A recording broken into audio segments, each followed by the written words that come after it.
Conversaciones sobre arte. Mujeres conversando con mujeres. Esto es Vestales.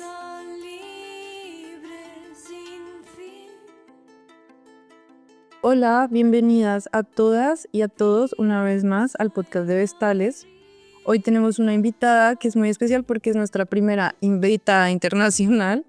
¿Por qué? Porque Vestales en un principio estaba pensado para ser un espacio de conversación entre mujeres colombianas, pero a raíz de toda la mutación que ha tenido este proyecto, pues me parece muy interesante poder invitar mujeres de otras partes a hablar con nosotras. Entonces la invitada que tengo hoy se llama Isabel Judes, espero haber dicho bien el apellido, si no me corriges ahorita. Isabel es una artista y arquitecta venezolana. Ella actualmente se encuentra en París viviendo, pero bueno, ha tenido un recorrido por el mundo bastante amplio. Entonces, nada, me gustaría mucho que complementes la información de tu presentación, Isabel, que nos cuentes qué es importante saber de ti para entender desde qué lugar nos hablas. Hola Silvia, muchísimas gracias por invitarme. Y es un honor ser la primera invitada internacional. Y eso, sí, soy artista y arquitecto. Crecí en Venezuela y estudié en Venezuela. Hice un intercambio en París cuando estaba en la universidad. Y luego tuve una primera expatriación en Panamá por la crisis política de Venezuela. Y a partir de ese momento empecé a trabajar en arquitectura ligada al patrimonio y a la memoria de los lugares. Específicamente en Panamá, el casco antiguo es patrimonio de la humanidad y eso, allí trabajaba con la renovación de edificios, estudiando su historia para las renovaciones. Y eso, como me interesa la historia de los lugares, la memoria, revisar el pasado para retomar prácticas o inspirarnos a, no sé, tener una mejor interacción contemporánea. Y es así como nace también el colectivo Not Common Girls, que lo fundé en Panamá con Alejandra y Javiera. Y allí retomamos la práctica ancestral del tejido en círculos de mujeres, pero desde un enfoque de emancipación femenina, ya que las tres éramos mujeres, inmigrantes, independientes, y eso, así nació mi historia con el arte. Genial. Sí, entiendo que lo que tu medio más constante, me imagino que por esta mezcla con la arquitectura, es la escultura, ¿no? Y la instalación. Y haces instalación y escultura con textil, ¿es correcto? Sí, es correcto. Justamente, ¿cómo decir? Fue mi primera aproximación artística porque había hecho esculturas en la Facultad de Arquitectura. Bueno, es gracioso porque eso, estudiar arquitectura realmente fue una imposición de mi papá. Yo quería ser diseñadora gráfica y eso, al final tenía que escoger una carrera más técnica. Y en la arquitectura me reencontré con el arte, por así decirlo, y fue a través de la escultura. Y fueron textiles específicamente, o esculturas textiles, porque Javiera había tenido una práctica textil y eso nos inspiró muchísimo a Alejandra y a mí, y quisimos retomarlo, pero esta vez, ¿cómo decir?, con una estética más minimalista y hacer telares contemporáneos. Genial. Y yo te quería preguntar algo ya fuera de tu carrera artística. ¿Tú eres de Venezuela? ¿De qué ciudad o de qué pueblo? De Ciudad Guayana, y es muy importante lo que me pregunta, porque, ¿cómo decir? Bueno, aquí esto no lo hablamos antes, pero mi ciudad es muy particular, es la única ciudad planificada de Venezuela. ¿Cómo decir? Está en el borde con el Amazonas, es la última gran ciudad antes de la frontera con Brasil y aún así está a 8 horas de la frontera con Brasil. Pero es una ciudad planificada e industrial. Entonces, ¿cómo decir? En esta ciudad resulta que también es la ciudad con el segundo caudal más grande del mundo. No recuerdo exactamente el dato, pero creo que es la segunda ciudad con el caudal más grande del mundo. Quiere decir que allí se encuentran 2 ríos. Su posición natural es súper privilegiado, particular, vamos a decirlo. Pero hicieron un urbanismo, ¿cómo decir?, americano moderno, que negaba a la naturaleza y que se cerraba hacia ella. Yo tuve el privilegio en realidad de crecer. Yo no crecí en la ciudad como tal, sino en una, ¿cómo decir?, una urbanización para los trabajadores de la hidroeléctrica, porque mis padres trabajaban en la hidroeléctrica. Entonces la zona donde yo vivía era una reserva natural que sí estaba abierta hacia la naturaleza, y de hecho había una conciencia ecológica súper importante y respeto hacia la naturaleza, los animales.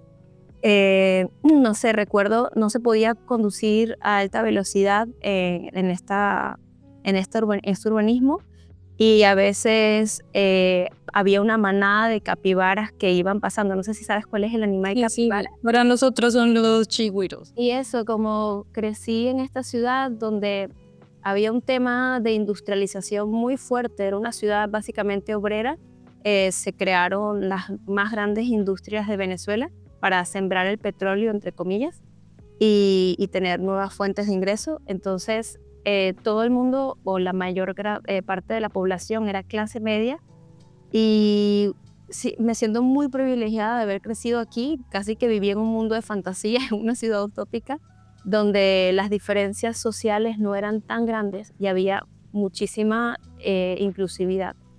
Y bueno, luego cuando me mudé a Caracas empecé a ver las diferencias. En ese momento no era consciente, pero a los 17 años me mudé a Caracas a estudiar arquitectura. A los 22 me mudé a Panamá, y eso hace 10 años que me fui de Venezuela. Eso es interesante lo que mencionas del lugar donde naces, porque una no se da cuenta, pero claro, eso influye mucho, porque yo pensaba cuando veía tus imágenes, pues esta mezcla de materiales de pronto tan fuertes, tan duros, con luego unos materiales muy blandos, muy fluidos, ¿no? Como esta tensión constante entre lo rígido y lo blando y lo incontrolable, que de pronto es esa tensión que tú experimentabas viviendo en este lugar, ¿no? De ser un lugar tan rico como reserva natural, pero tan industrializado. Sí, totalmente. Eres muy buena observadora, porque es algo que se repite y se repite en mis expresiones, esta dualidad de materias y de hecho de formas. Hay también un tema de repetición, de contraste entre la curva y lo ortogonal. Entonces, ¿cómo cohabitan estas dos formas contradictorias? Y hablando de eso, porque ahorita fuera del micrófono estábamos hablando justamente no solo de las estructuras como físicas, sino tú me hablabas de algo muy importante, como de un evento muy importante en tu vida que marcó como una ruptura, como tú me decías, con el patriarcado.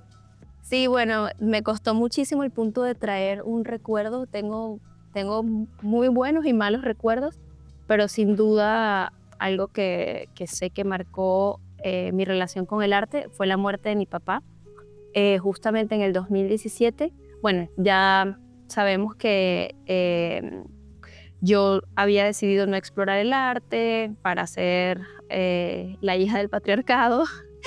Y luego, cuando mi papá fallece, eso, como que pasa un año de duelo, y al año siguiente me despierto el 1 de enero deseando volver a hacer esculturas, y allí empezó mi camino, pero como que no me lo permití antes de que mi papá falleciera, y de permitirme ser mi propia figura de autoridad. Ok, o sea, tú como que canalizabas todo lo que entendías como autoridad en la figura de tu padre, ¿no? Sí, me parece que sí. Después tengo varios años también en psicoanálisis, pero creo que sí. Mi mamá era, ¿cómo decir? Definitivamente era una figura de autoridad, pero muy comprensiva. Para ella todo está bien. O sea, bueno, tiene su carácter también, y a veces quiere imponer lo que ella espera que significa ser mujer, o una buena hija, o ser buena o mala. En fin, es verdad que le cuesta quizás entender ¿cómo decir?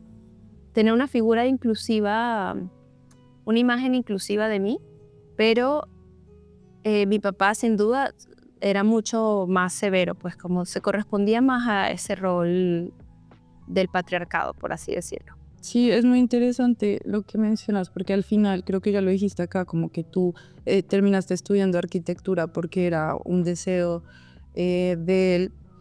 Y al final, vale, me parece súper interesante que con su muerte material, pues tú puedas como romper esa barrera y como cuestionarte tus propios deseos, ¿no? Porque de alguna manera estabas poniendo por encima, como muchas, como la mayoría, ponemos los deseos de otros por encima del nuestro.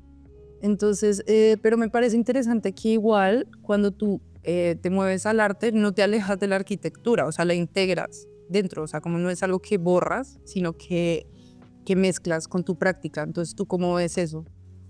Sí, wow. Estoy muy emocionada porque siento que esta conversación va a desbloquear cosas subconscientes.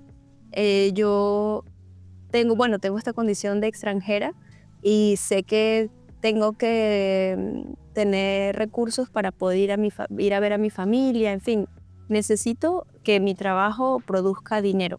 Entonces, yo no sé si querer permanecer cerca de la arquitectura eh, o querer guardar esta figura del arquitecta está ligado a buscar una seguridad material o sea, no sé si es genuino o si está ligado a una búsqueda de seguridad. Es complejo, la verdad. También en el arte soy consciente de que sí, me encantaría dedicarme 100%, como lo hablábamos, a explorar mi cuerpo o explorar otros medios que ¿cómo decir?, son menos remunerados en el mercado del arte. Pero eso, como que tengo una conciencia de que tengo que vivir de esto porque quiero estar cerca de mi familia y para eso necesito recursos. Sí, a ver, al final yo lo pienso como que es un juego, ¿no? O sea, es lo que hablamos ahorita un poco fuera de la grabación. Es un juego y hay unas reglas. Y de repente esto no es algo que tú te puedes salir y vivir al margen, sino tú aprendes a jugar. Sí, es que es tan grande, es que es un sistema tan grande que, ¿cómo decir?, por tu propia salud y bienestar psicológico y físico, tienes que aprender a jugar sin tomarte las cosas demasiado en serio, porque es que, ¿cómo decir?, creo que solo se puede hackear desde adentro.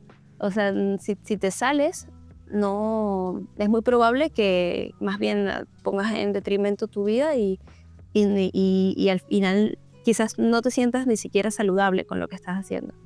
Ujú. Sí, eso es lo que te digo, me parece interesante mirarlo desde ahí, como desde, vale, o sea, que es una contradicción en la que nosotras estamos constantemente y es decir, bueno, es que quiero vivir de algo, quiero existir en el mundo sin sufrimiento, entre comillas, que es para saciar como estos temas del dinero, del trabajo, ta, ta, ta. Entonces aprendo a jugar dentro de lo que esperan de mí, pero tienes una parte tuya o tienes otras cosas que no están en juego ahí, en ese juego como de, de la cultura masculina, que es lo que me parece interesante.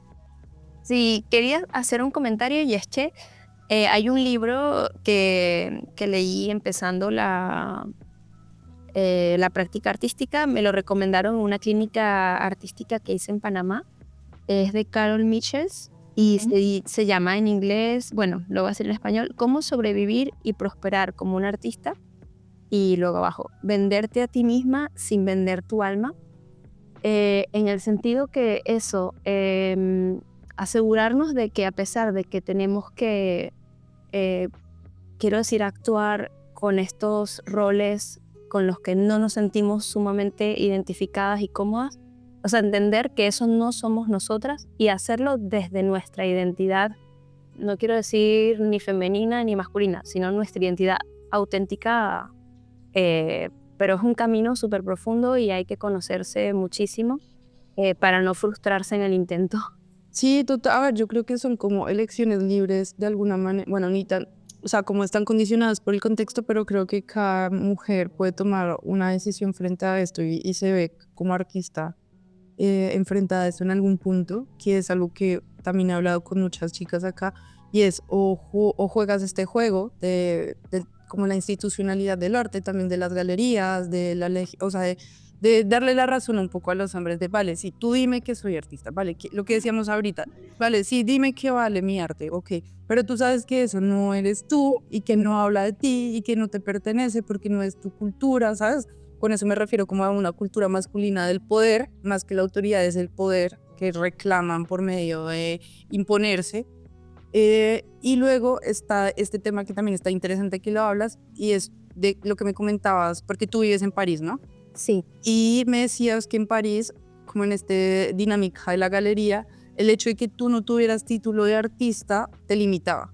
Sí, tuve que, bueno, enfrenté una realidad que visitando galerías o hablándole a personas acá del mercado del arte sobre mi trabajo, se interesaban cuando veían las imágenes y me escuchaban, sentían que era interesante, pero cuando íbamos al punto de que era un artista autodidacta, no sé, que había empezado su carrera en Latinoamérica, que tenía poco tiempo acá en Francia y que no tenía un diploma universitario, sobre todo la parte del diploma era como, ok, no eres artista.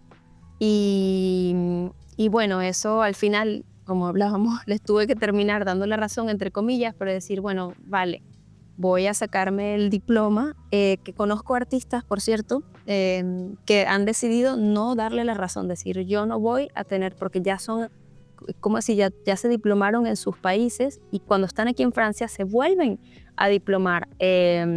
Conozco artistas de la Asociación de Artistas en el Exilio que están volviendo a sacarse su diploma de arte porque aquí en Francia piden un diploma francés. Y es sumamente frustrante. Artistas con una carrera brillante en sus países y tuvieron que venirse acá y se tienen que volver a sacar el diploma. Y allí, wow, hay que tener mucha fuerza. En mi caso, por ejemplo, digamos, tengo 6 años en la práctica artística. Yo considero que es poco tiempo, pero he tenido mucha suerte de hacer cosas bastante relevantes que me han dado la seguridad en mí misma para permanecer firme en mi convicción de que mi trabajo tiene calidad, a pesar de que la persona que está al frente me pide ciertos requerimientos que no cumplo. Hay algo muy interesante que me gustaría nombrar acá con respecto a ese tema, y es que, como te comentaba, yo estoy haciendo un máster que se llama La política de las mujeres, y en este máster hablamos mucho sobre la libertad femenina, la tradición femenina, bueno, un montón de cosas, y hay una diferencia que hacen en pues como en esta línea del pensamiento, y es la diferencia entre poder y autoridad, ¿no? Y dicen que el poder es una cosa muy propia de la cultura patriarcal, que es reclamar como tu soberanía por medio de la fuerza, es una imposición. En cambio, la autoridad requiere de una relación, o sea, tú reconoces, o sea, una persona reconoce la autoridad en ti. El poder lo reclamas y lo impones, pero la autoridad es algo que alguien más ve en ti y te reconoce como una autoridad, que es lo que decíamos de pronto. La academia tiene un poder y tú dices, vale, sí, titúlame para que me dejen de molestar, pero no, yo no le doy la autoridad a la academia de que sea, o a esta gente que está dentro de la academia, de que me diga si soy artista o no. Al final, que es algo que a mí me parece muy bonito, la autoridad entre mujeres es más valiosa, o sea, digamos el hecho de que tú hayas hecho un colectivo con otras artistas y estas artistas te reconozcan a ti como artista, pues ahí hay una autoridad, ¿sabes? Sí, 100%.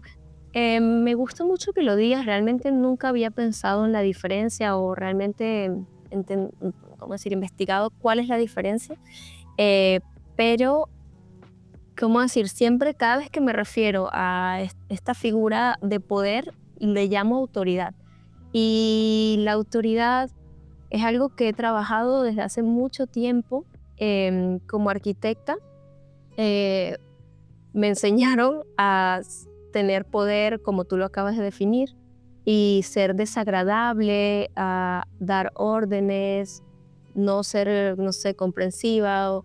Y yo me di cuenta que no eran mis códigos y empecé a desarrollar una autoridad, porque sin duda estás movilizando un equipo de trabajo, recursos, es un trabajo que implica mucho esfuerzo de un montón de personas y eso tuve que empezar a desarrollarlo desde una autoridad, pero no es tan común. Entonces resulta que tú como mujer, arquitecta y artista también, porque también en las creaciones siempre he creado en colectivo, bueno, tengo que 2 proyectos que he hecho absolutamente sola, pero absolutamente entre comillas. He tenido gente que me apoya en la producción eh, y veo mucho esto de el inspirar y que las personas te siguen porque quieren y no porque tú se los impongas. Sí, porque ven un valor en lo que tú, o sea, tú como figura, o sea, les das, inspiras lo que tú dices, una autoridad donde dicen, lo que esta persona hace, por lo que hace, lo tomo como una referencia, es eso, te vuelves un referente y eso te dota de cierta autoridad y hace que tu palabra tenga una importancia.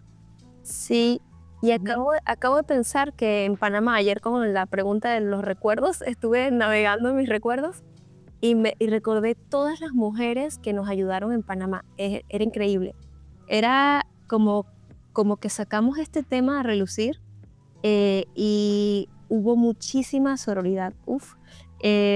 Personas que nos ofrecían espacios para exposición, eh, mujeres que nos conectaban con proyectos y eso, lo que sucede cuando inspiras o, ¿cómo decir?, ejerces tu poder, entre comillas, desde la inspiración y no desde la violencia.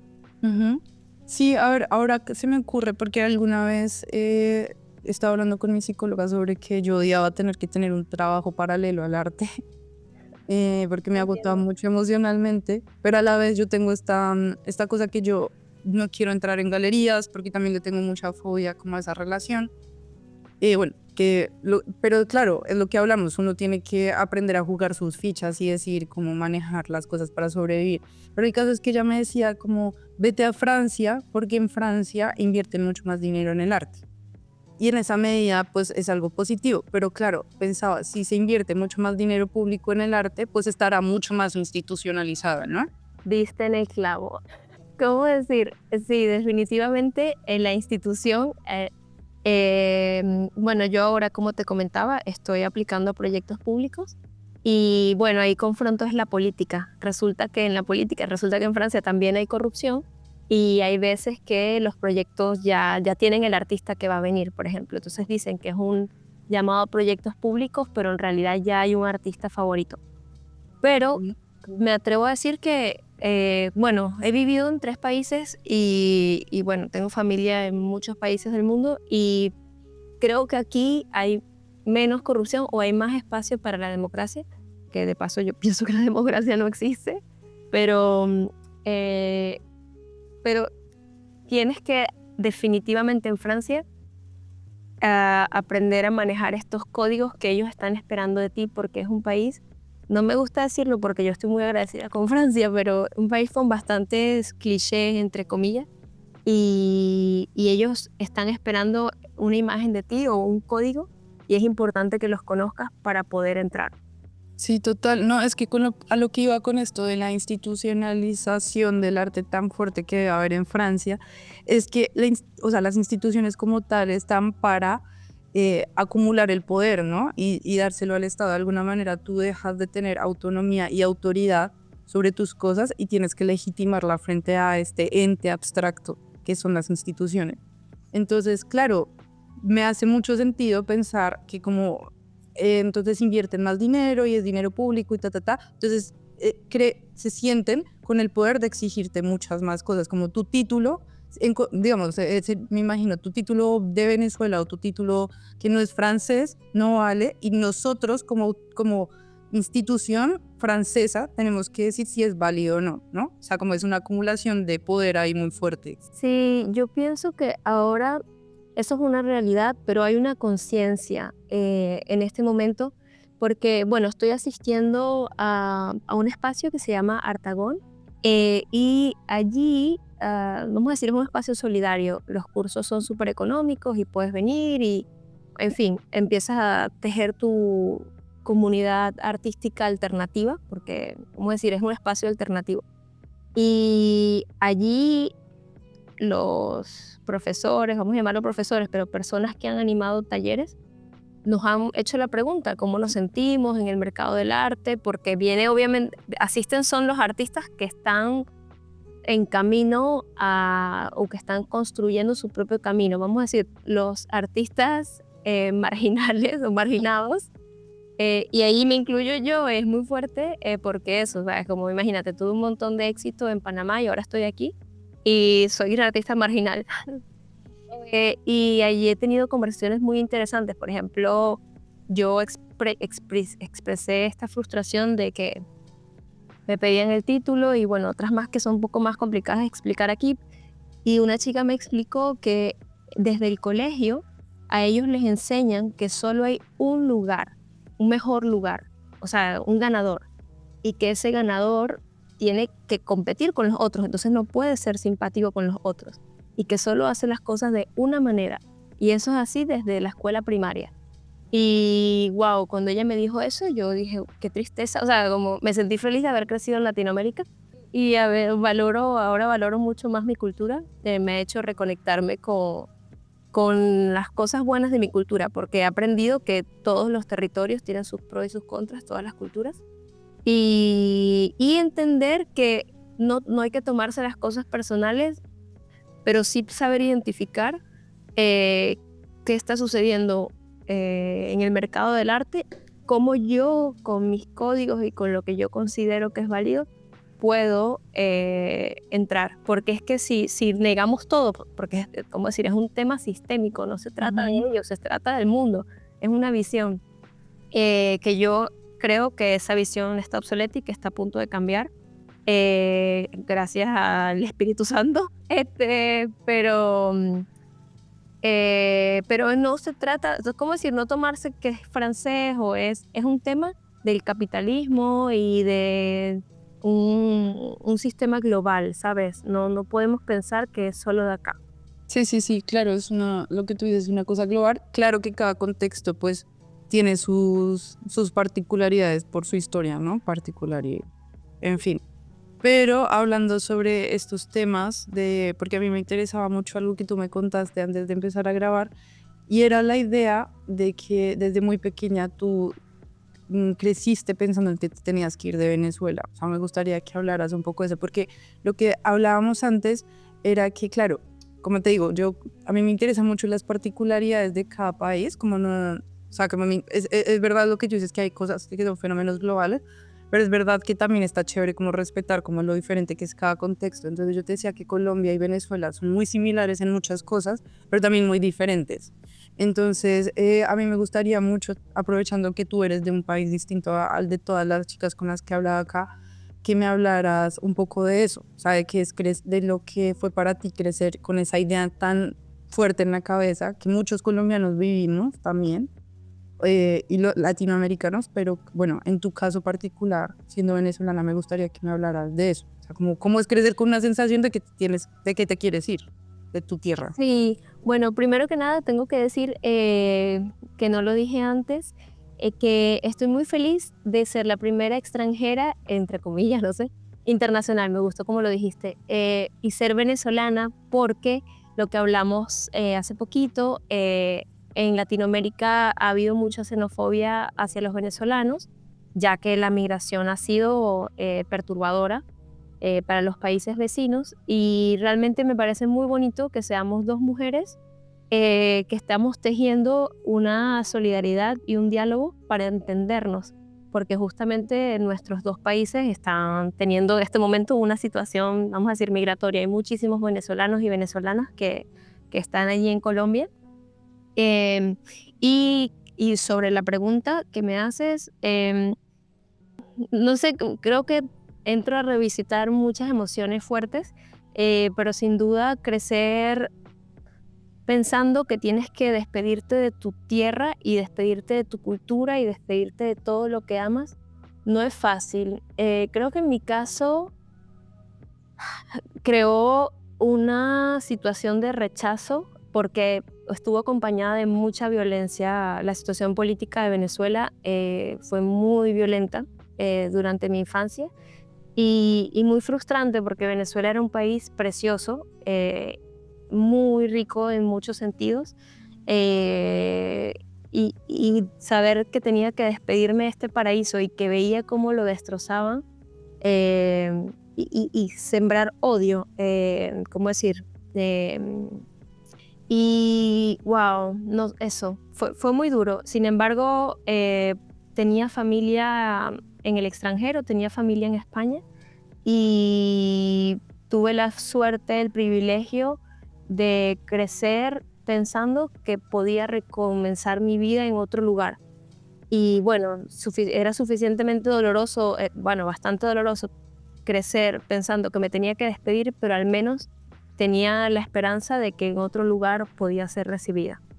Sí, que hay algo ahí, pues te lo pregunto, porque justamente viendo lo que tú haces, pues tienes como un interés muy arraigado sobre el territorio, ¿no? Te interesa mucho trabajar con los lugares, o sea, hacer esculturas, instalaciones en un lugar particular, pero que dialogue con ese lugar, o sea, como que tú tienes la conciencia de la importancia del contexto y cómo eso influye en las personas y en los objetos, no solo en las personas. Entonces quería que me hablaras un poco de eso, o sea, ¿qué crees que hay, a pesar de que de alguna manera ya tenías en tu mente como esta despedida, que igual siempre quieres volver como a este tema de pertenecer o tener una conexión con un lugar? Sabes que no lo había pensado hasta este momento, pero en la casa que crecí en mi infancia era una casa de función, ¿cómo decir? Se la dieron a mis padres por el trabajo y cuando yo tenía 12 años, mi papá se jubiló y tuvimos que mudarnos. Y cuando yo iba creciendo, ellos me decían, eh, esta casa no es para siempre, nos vamos a ir. O sea, desde niña yo sabía que me tenía que ir. Todavía Venezuela no había empezado con la crisis política y ya yo sabía que me tenía que ir de ese territorio. Entonces, creo que sí, definitivamente hay una búsqueda de pertenencia al territorio en mi trabajo porque es algo que me ha marcado desde mi infancia. Luego de estudiar arquitectura, ¿cómo decir? Hay un tema social y de ser inmigrante también, haber tenido que confrontar el rechazo hacia los extranjeros y, bueno, y extranjeras y, y entender o poner en práctica mi trabajo para crear una sensación de pertenencia en los lugares en los que vivo. En mi caso ha sido muy sanador y me parece que por eso se sigue y se seguirá repitiendo. Sí, y me gustaría que ahí comentaras un poquito, porque tú me hablabas de que has hecho proyectos dialogando con otros territorios que no son el tuyo, ¿no? Y ves la importancia como de comunicarte con artistas que sean de ese lugar en específico.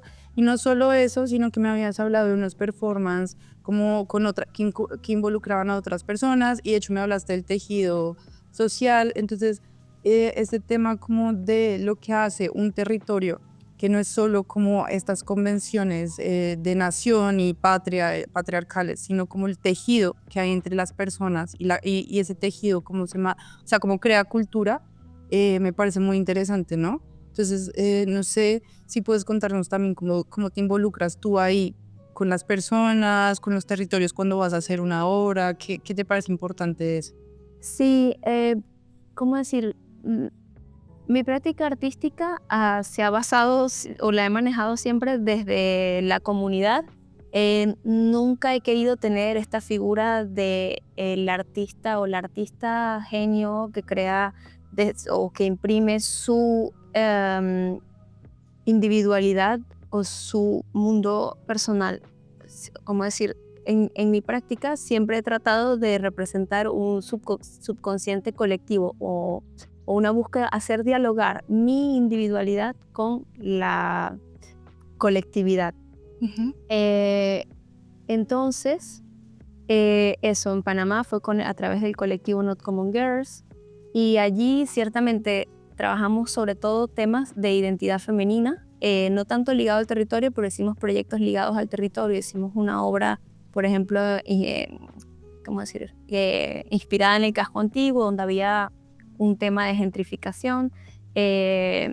Luego otra exposición, Canto a la lluvia, que hacía referencia a la situación ecológica.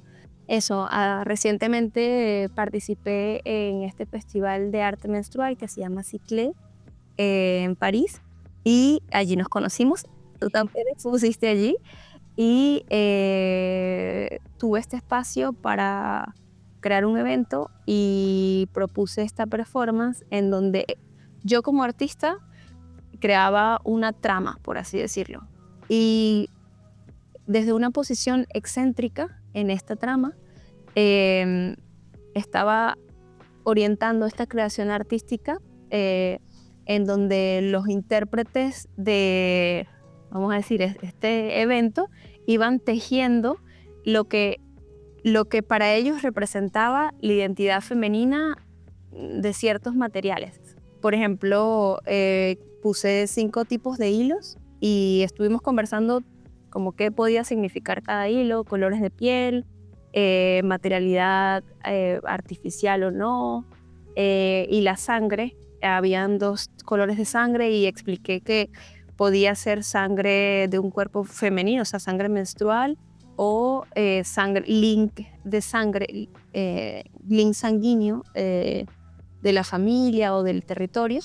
Y entonces cada persona que estaba haciendo la performance, metida en esta trama, iba tejiendo y eso produjo una obra textil colectiva. Entonces, digamos que esta última obra es donde realmente hay una participación, un tejido social y una creación a partir de un colectivo. Ok, sí, me parece muy bonito, sobre todo por lo que te decía que de pronto, bueno, se puede salir un poco del último tema, pero no, de lo que mencionabas ahorita, era de pronto que, bueno, esto del tema de la migración lo hablo mucho contigo y con las chicas que migran y que invito porque es algo que yo también constantemente me cuestionaba, y es que de repente una tiene una idea de lo que es su país, que, como te decía ahorita, está muy vinculada como a este carácter de patria, de las decisiones políticas internacionales que hace cada país, de lo que el dirigente es, pero y uno genera un rechazo con eso, ¿no? Porque es muy doloroso, como tú decías ahorita, y en el caso de Venezuela también. Pero de repente luego también hay como un anhelo por ese lugar que trasciende a estas convenciones masculinas y es lo que son las personas, ¿no? Y entonces hay una pregunta muy grande: ¿por qué ser de o pertenecer a un territorio en específico? Y esa respuesta yo creo que se da en colectivo, o sea, es una identidad colectiva, que es lo que tú decías. Sí, ¿cómo decir? Todo este proceso de migración, creación artística desde los colectivos me ha llevado a abrirme hacia una identidad inclusiva, no solo de mí, sino de los territorios. O sea, ¿cómo decir? Digamos que cuando era más joven pensaba que, o yo le daba la razón a esta manera de pensar, diciendo que yo tenía que ser de cierta manera. Por ejemplo, para ser artista tienes que ser de cierta manera, que eso lo hablamos hace poquito también, que era el artista también, permitirte ser tu propia identidad de artista, pues crearte tu propia identidad de artista. Lo mismo con la identidad de los territorios. O sea, me he permitido que las personas sean varias cosas al mismo tiempo y cosas contradictorias y abrir sobre todo una mirada y una recepción hacia lo que es diferente, ¿ok? Porque, exacto, subconscientemente puede ser que rechacemos o tengamos miedo a algo con lo que no nos sentimos 100% identificados o identificadas, pero cuando abres esa mirada, como si te permites ser muchas cosas, y yo creo que somos complejos como sociedades y como personas, y es muy poco probable que seamos de una sola manera. Sí, sí, total. Vale, y entonces ahora me gustaría que abordáramos una de las otras preguntas que te había hecho y era el tema de la canción. Bueno, la canción se llama Noche Día, del trío de Omar Rodríguez López. Primero se llama eso, Noche-Día, y habla de esta oposición o de cosas contrarias, o la noche y el día. Y el trío de Omar Rodríguez López, en realidad hay muchísimos artistas que participan, es un colectivo, por cierto. Mira, nada es casualidad, pero es una canción que además me inspiró. También hice una pieza sonora en la que hablo con mi voz, por cierto, no te la mostré. Y esta canción me inspiró mucho para crear mi pieza sonora porque Jimena Sariñana, que es una cantante mexicana, habla, o sea, ella cuenta recita un texto en la canción. Entonces no es una canción musical, es como una pieza sonora. Ella habla de las huellas que dejamos o las huellas que estamos siguiendo. Y no sé, como una búsqueda personal que tengo, y lo vi en mi trabajo en arquitectura y lo veo en mi trabajo en el arte, es la memoria que tienen los espacios, la memoria que tienen las sociedades, las memorias que tenemos como individuos. Y eso nos ayuda a entender por qué estamos aquí, por qué actuamos como actuamos y cómo podemos actuar mejor. Ok, entonces escogiste esta canción por eso, ¿no? Y que igual pensaba como que hablaba sobre la huella y sobre la memoria, y al final lo que tú haces con la escultura y con la instalación es dejar una huella bastante grande. Sí, la verdad es que ciertamente hace poco, bueno, hay un humorista venezolano una vez estaba hablando sobre una bomba inteligente, que las bombas inteligentes no explotaban. Entonces, literal, un arte con conciencia no dejaría ninguna huella, pero al final, ¿cómo decir? Si esa huella no existiera, ¿cómo decir? Esta huella enorme que dejo nos permite mirarla, ¿sabes? Y es lo que en dado caso busco con mi trabajo. Darle una nueva perspectiva, ¿no? A esa huella que también dejaron en nosotros. Sí, que eso me hace pensar algo interesante sobre lo que tú haces, porque me decías que tú también trabajas en espacio público, Sí, y es la necesidad de dejar como monumentos o esculturas, objetos de escalas grandes en estos espacios públicos, ¿no? Y que tienen que dialogar como con una necesidad colectiva, que era lo que tú decías, como que qué es lo que se quiere recordar allí, ¿no? Entonces me parece interesante como esa función de estos objetos que contienen un momento, como un instante, que se quiere que perdure con el paso del tiempo. sabes que diste en una tecla como un punto de cuestionamiento de mi trabajo donde a veces pienso, no quiero dejar un monumento, justamente estoy criticando esta oda a los monumentos, pero alguien va a dejar un monumento. Entonces, quieres ser tú la que diga, ¿cómo decir? Tienes la oportunidad de ser tú la que cree un espacio o un mensaje. Entonces, ¿qué dice ese mensaje? Y no sé, en mi trabajo hay vacíos, hay muchos vacíos. Es el vacío el que sostiene esta forma. Entonces, bueno, el vacío representa muchas cosas, pero una de los significados que le doy es, ¿cómo decir?, hacer espacio para lo que no somos, o hacer espacio para que entren nuevas cosas o nuevos pensamientos. Vale, y podemos pasar entonces al tercer punto, que es tu referente. Me gustaría que nos hables de a quién trajiste, por qué y por qué es importante para ti y para tu proceso creativo. Sí, eso, como te decía, no tengo una sola referente. También estoy en esta búsqueda de tener referentes mujeres. Recientemente lo hice para el festival porque preparé una conferencia antes de la performance, y hice el esfuerzo de buscar referentes solo femeninos porque era un festival feminista. Y sin duda es Gego, es una artista venezolana que es de origen alemán y ella migró a Venezuela. Y Gego era ingeniera con mención arquitectura en una época en donde las mujeres no podían estudiar arquitectura. O sea, porque justamente era paralelo a la Bauhaus, por ejemplo, y en la Bauhaus las mujeres no, o sea, literal, no podían estudiar arquitectura. Era una escuela revolucionaria. Gego no era de la Bauhaus, pero hago solo la aclaratoria que, por ejemplo, la Bauhaus, que era una escuela revolucionaria donde había igualdad de hombres y mujeres, Sin embargo, las mujeres no podían ser arquitectas. Entonces, había ahí un doble discurso y, por ejemplo, de allí salió Annie Alberts, que hizo un trabajo textil y a partir de sus textiles creó arquitecturas, pues, digo, había una construcción espacial y una búsqueda geométrica en su obra textil. Y Gego, por otro lado, ella no estudió en la Bauhaus, me parece que estudió en Stuttgart, y migró a Venezuela. Y en Venezuela empezó su trabajo artístico y creaba, ¿cómo decir?, tejidos metálicos, ¿no?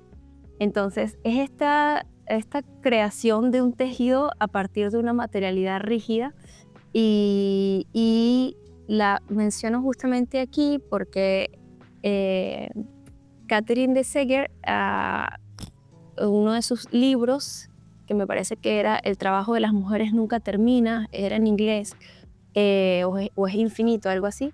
Allí hizo una comparación de las estructuras de Gego con la matriz de una mujer. O sea, y este espacio en donde está lo individual y lo no individual, porque no lo llamaba colectivo tampoco. Era el yo y no yo.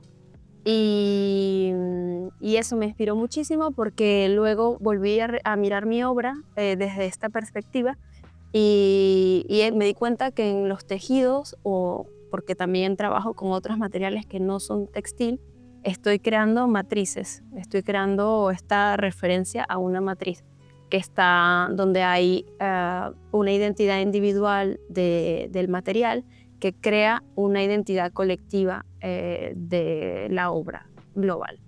Sí, qué interesante, porque al final lo que dices, y creo que el no uso de la palabra colectivo tiene que ver con que la relación que hay en una matriz no es colectiva, sino es dual, ¿no? Sí, exacto. Y eso es muy interesante porque yo creo que el tejido, por eso también te decía que de repente hay como una fascinación de las mujeres con el tejido, o sea, es como hace parte de la genealogía femenina, de alguna manera, de la tradición, porque yo creo que el tejido, al final, en general, es la reproducción de una matriz. O sea, quiero decir, una vez me pasó con una amiga mía que vive en el norte de Colombia y ella teje y hace estas mochilas, no sé si las conoces, que son como mochilas tejidas, que tienen como patrones. Bueno, Conozco. entonces esas mochilas ella me explicaba porque ella aprendió a tejerlas y se la enseñaron a hacer indígenas. Los indígenas le decían que es una matriz. O sea, que se construye como una matriz. Entonces, no me acuerdo bien cómo era específicamente, estaría interesante averiguarlo, pero ella me iba mencionando las partes como de la mochila, pero era la construcción de ese espacio, o sea, era la reproducción de ese espacio intrauterino en una mochila, porque además, pues, la idea de la mochila es como cargar lo que es más importante, ¿no? Y cargarlo cerca al cuerpo. Entonces es como ese bolsillito y al final es esa semejanza con la matriz que me parecía muy bello, con el útero. O sea, me parece súper interesante como el tejido igual siempre habla de eso de alguna manera, indirecta o directamente. Me parece súper bonito lo que dices, porque además si es el bolsito que yo tengo en mente, tiene forma de útero, o sea, tiene forma de útero y me parece impresionante y cómo las culturas indígenas ya tenían ese link y las artistas académicas, vamos a decirlo, lo han reproducido, porque también he tenido que contrastar la figura de la artesana textil con la figura de la artista académica y eso me parece muy impresionante que me digas esto, porque ya lo que las académicas han dicho, ya los indígenas lo tenían súper claro.